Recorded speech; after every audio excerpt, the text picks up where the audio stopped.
પુરુષોત્તમ ભગવાનની જય. જય શ્રી કૃષ્ણ મિત્રો. ઉત્સવનો મહિમા ચેનલમાં આપનું સ્વાગત છે. મિત્રો, પુરુષોત્તમ માસના 29મા દિવસે આપણે 29મા દિવસનો પુરુષોત્તમ માસ કથા અધ્યાય 29 અને 29મા દિવસની ઉત્તમ દાનની વાર્તા સાંભળીશું. અધ્યાય 29 આ મુજબ છે. શ્રી નારાયણ પ્રભુ શ્રી મુખે બોલ્યા, હે દેવર્ષિ, વ્રત કરનારે પ્રાતઃકાળે ધ્યાન પૂજા આદિ કર્યા બાદ મધ્યાહન કાળે શું કરવું એ હું તને જણાવી રહ્યો છું. આ પવિત્ર માસમાં મધ્યાહન કાળે પંચ મહાયજ્ઞો કરી અન્નનું બલિદાન મૂકવું, અતિથિને ભોજન કરાવવું, ગાય કાગ તથા શ્વાનને ભોજન આપવું, ત્યારબાદ પૂર્વમુખે બેસી અને ભોજન કરવું. ભોજન શરૂ કરતાં પહેલાં થાળીની આસપાસ હાથ વડે પાણીની ધારાવાળી કરી અને ચોખાની 3 ઢગલી મૂકવી, અથવા તો જે ભોજન તૈયાર હોય એમાંથી થોડું થોડું મૂકવું. ભોજનથી તૃપ્ત થયા બાદ પ્રભુની પાવન કથાનું શ્રવણ પાન કરવું. જે બ્રાહ્મણ ત્રિકાળ સંધ્યા કરે છે તેનું બ્રહ્મ તેજ વધે છે. જે ગાયત્રી મંત્રના જાપ કરે છે એનું 3 લોકમાં પૂજન થાય છે. 10 દિશાના 10 દિક્પાળને પ્રણામ કરવા. શયન કરતી વખતે સસરાનું ઘર હોય તો દક્ષિણ તરફ, મુસાફરીમાં પશ્ચિમ તરફ અને પોતાનું જ ઘર હોય તો પૂર્વ તરફ ઓસીકું રાખવું. ઉત્તર તરફ કદી મસ્તક ન રાખવું. ગૃહસ્થાશ્રમીએ ધર્મનું ચુસ્તપણે પાલન કરવું. સ્ત્રીએ પરપુરુષ સાથે અને પુરુષે પર સ્ત્રી સાથે અત્યંત મર્યાદા જાળવવી. માંસ મદિરાને સ્પર્શ ન કરવો. પોતાના આપ્તજનો માટે પ્રેમ ભાવ રાખવો. પુરુષોત્તમ માસનું વ્રત કરનારે આ તમામ ધર્મોનું સદા પાલન કરવું. પુરુષોત્તમ માસ અધ્યાય 29 સમાપ્ત. બોલો પુરુષોત્તમ ભગવાનની જય. હવે આપણે પુરુષોત્તમ માસના 29મા દિવસની ઉત્તમ દાનની વાર્તા સાંભળીશું. જયનગરનો રાજા ઋષિસેન ઘણો દયાળુ અને પ્રજાવત્સલ હતો. એની રાણી વીરબાળા પણ એટલી ધર્મનિષ્ઠ હતી. રાજા રાણીએ પાછલી ઉંમરે કુંવરનું મોં જોયેલું, તેથી કુંવરને લાડ લડાવી અને મોટો કર્યા. એમ કરતાં કુંવર 16 વર્ષનો થયો. એકવાર કુંવર શિકારે ગયો. ત્યાંથી આવ્યા બાદ માંદગીના બીછાને પટકાયો. રાજવૈદ્યે દવા કરી પણ રોગ પકડાતો નથી. રાજા એ પરદેશથી વૈદ તેડાવ્યા, પણ કુંવરની માંદગી વધતી જ ગઈ. રાજા રાણીની નીંદર ઉડી ગઈ. રાંધિયા ધાન રઝળવા લાગ્યા. રાણી તો રાત દિવસ કુંવરના બીછાને બેસી રહેતી અને પ્રભુને પ્રાર્થના કર્યા કરતી. એક દિવસની વાત છે. મધરાતનો સમય છે. કુંવરના બિછાના પાસે રાજા રાણી ઝોલા ખાતા બેઠા છે. ત્યાં રાજાને એક ગેબી અવાજ સંભળાયો, હે રાજન, તારો એકનો એક કુંવર કોઈ દવાથી સાજો નહીં થાય. જો એને ઉત્તમમાં ઉત્તમ દાનનું પુણ્ય મળે તો જ એ સાજો થાય. સદભાગ્યે અત્યારે પવિત્ર પુરુષોત્તમ માસ ચાલે છે. ભાવિક નરનારી વ્રત કરી દાન પુણ્ય કરે છે. જે કોઈ નર કે નારીએ શ્રેષ્ઠ દાન કર્યું હોય એનું પુણ્ય તારા કુંવરને અર્પણ કરે તો જ કુંવર સાજો થાય. રાજાએ આ ગેબી અવાજની વાત રાણીને કરી. થોડી આશા બંધાઈ. બીજા દિવસે નગરમાં ઢંઢેરો પીટાવ્યો. 1.25 લાખ સોના મોહરનું ઇનામ જાહેર કર્યું. ઢંઢેરો સાંભળીને અનેક ભાવિક નરનારી મહેલે આવવા લાગ્યા અને સંકલ્પ કરીને પોતાનું પુણ્ય આપવા લાગ્યા. પરંતુ કુંવર તો લાકડાની જેમ પડ્યો રહેતો, ન હલે કે ન ચલે. ઘણા વેપારીઓએ પુણ્ય આપ્યું.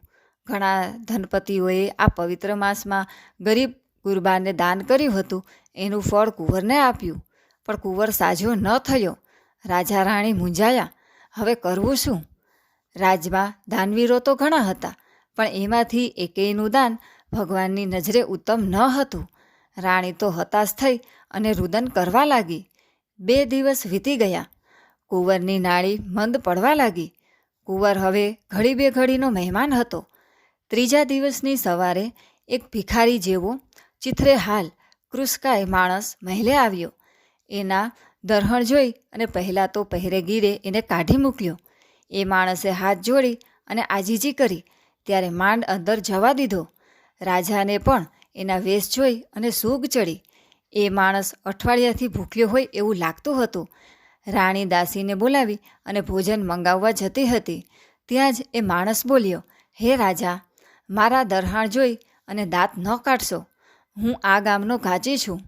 કુંવરને પુણ્ય આપવા આવ્યો છું. રાજા રાણી વિચારમાં પડી ગયા. આ ચીથરેહાલ માણસે વળી કયું દાન કર્યું હશે? રાજા તો ના પાડવા જતો હતો, પણ રાણીએ ઈશારાથી સમજાવ્યું કે ઘણીવાર ઉકરડે રત્ન પડ્યા હોય છે, વળી આંગળે આવેલાનું દિલ ન દુભાવાય. રાજાએ હા પાડી એટલે ઘાંચી જમણા હાથમાં જળ લઈ અને ઊંચા અવાજે બોલ્યો, હે દયાળુ પુરુષોત્તમ પ્રભુ, આ પવિત્ર માસમાં મેં જે દાન કર્યું છે એ તમારી નજરે ઉત્તમ હોય તો એનું મને જે કાંઈ પુણ્ય પ્રાપ્ત થયું હોય એ હું આ કુંવરને અર્પણ કરું છું.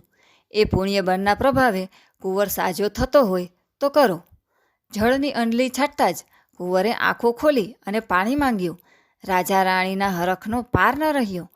પાણી પીધા પછી કુંવર બેઠો થયો. માતા પિતાને અને ઘાંચીને પગે લાગ્યો. રાજા રાણી ઘાંચીના પગમાં પડી ગયા. એને બીજા દિવસે દરબારમાં આવવાનું કહી અને રથમાં બેસાડી અને ઘેર વળાવ્યો. બીજા દિવસે દરબાર ભરાયો. રાજાએ ઘાંચીને પોતાની પાસે બેસાડ્યો અને પૂછવા લાગ્યો, ભાઈ, તારો દેખાવ કંગાળ છે.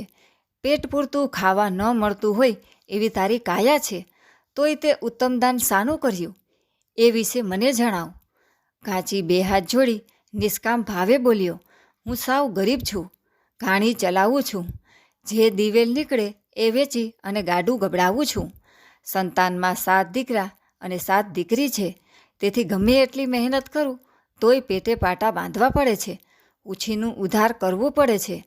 આ વર્ષે પવિત્ર પુરુષોત્તમ માસ આવતા મેં અને મારી પત્નીએ વિચાર કર્યો કે પેટ માટે વેઠ તો ઘણી કરી, હવે ધર્મ ધ્યાન કરીએ. અમે વ્રત શરૂ કર્યું, પણ પછી મૂંઝાયા. યથાશક્તિ દાન તો કરવું જ પડે, બ્રાહ્મણ જમાડવા પડે. અમારી પાસે લોટ લાવવાના પૈસા ન હતા, ત્યાં દાન શાનું કરવું? ઘણો વિચાર કર્યો. પછી મને એક માર્ગ સૂઝ્યો. મેં મારી બૈરીને કહ્યું, દાન દક્ષિણા આપવાનો તો વેત નથી, પણ સત્કર્મ કરીએ. આખો મહિનો બળદને ઘાણીએ ન જોડીએ, એને બેઠા બેઠા ઘાસ ખવડાવીએ. બળદના બદલે ઘાણીએ આપણે જૂતીએ. મારી બૈરીએ હા પાડી. એક ઘડી ઘાણીએ હું જૂતું અને બીજી ઘડી મારી બૈરી જૂતે. રોજ 2 ઘડી વધારે મહેનત કરીએ, એના 2 તાળિયા આવે. એ 2 તાળિયા અમે બ્રાહ્મણને આપી દઈએ. વ્રત પૂર્ણ થતાં ભૂખ્યા રહી અને એક બ્રાહ્મણ જમાડ્યો. હા મહારાજ, વ્રત કહો તો વ્રત અને દાન કહો તો દાન, અમે આટલું કર્યું છે. ઘાંચીની વાત પૂર્ણ થતાં જ આકાશવાણી થઈ કે હે ભક્ત, તે જે દાન કર્યું છે એ શ્રેષ્ઠ દાન છે. આખો દરબાર ચકિત થઈ ગયો. બધા ઘાંચીને પ્રણામ કરવા લાગ્યા. રાજાએ એને 1.25 લાખ સોના મહોર આપી. ઘાંચણને પોતાની બહેન બનાવી.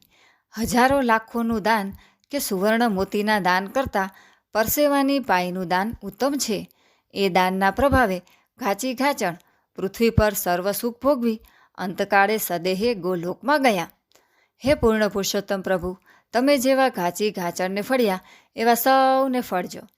મિત્રો, આજે આપણે અધિક શ્રાવણ વદ 14નો 29મા દિવસનો અધ્યાય અને 29મા દિવસની ઉત્તમ દાનની વાર્તા સાંભળી. આશા છે વિડીયો પસંદ આવ્યો હશે. વિડીયો પસંદ આવે તો લાઇક તથા મિત્રો સાથે જરૂરથી શેર કરજો. અને અમારી ચેનલ જો તમે પહેલીવાર જોઈ રહ્યા હોય તો સબસ્ક્રાઈબ કરવાનું ભૂલશો નહીં. સર્વે ભક્તોને મારા જય શ્રી કૃષ્ણ.